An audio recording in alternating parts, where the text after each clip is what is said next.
एक छोटे से शांत गांव में अर्जुन नाम का एक किशोर रहता था। वो बाकी बच्चों से थोड़ा अलग था। जहां दूसरे बच्चे खेलकूद और मस्ती में लगे रहते, वहीं अर्जुन अक्सर अकेले बैठकर कुछ सोचता रहता था। सुबह का समय हो या शाम की ठंडी हवा, अर्जुन अक्सर आसमान की ओर देखता और अपने आप से सवाल कर, क्या मेरी जिंदगी भी कुछ खास बन सकती है? क्या मैं भी एक दिन सफल इंसान बन पाऊंगा? उसके मन में एक आग थी, कुछ बड़ा करने की, कुछ अलग करने की। लेकिन उसे समझ नहीं आ रहा था कि शुरुआत कहां से करें। एक दिन उसने अपने दोस्तों को देखा, कोई बिना सोचे समझे समय बर्बाद कर रहा था, तो कोई छोटी छोटी बातों में उलझा हुआ था। अर्जुन ने धीरे से सोचा, अगर मैं भी ऐसे ही जीता रहा तो मेरी जिंदगी भी सामान्य ही रह जाएगी।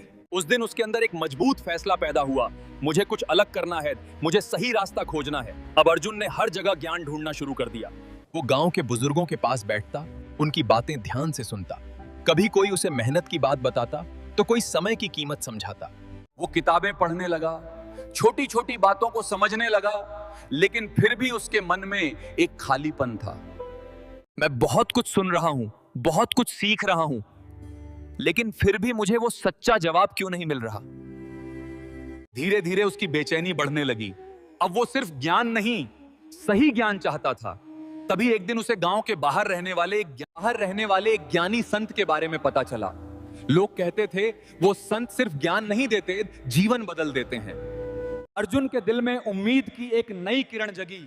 उसने बिना देर किए फैसला कर लिया, अब मैं उन्हीं के पास जाऊंगा और अपने सारे सवालों का जवाब लेकर ही लौटूंगा। उसकी आंखों में एक नया सपना था और दिल में एक मजबूत विश्वास, शायद अब उसकी जिंदगी सच में बदलने वाली है।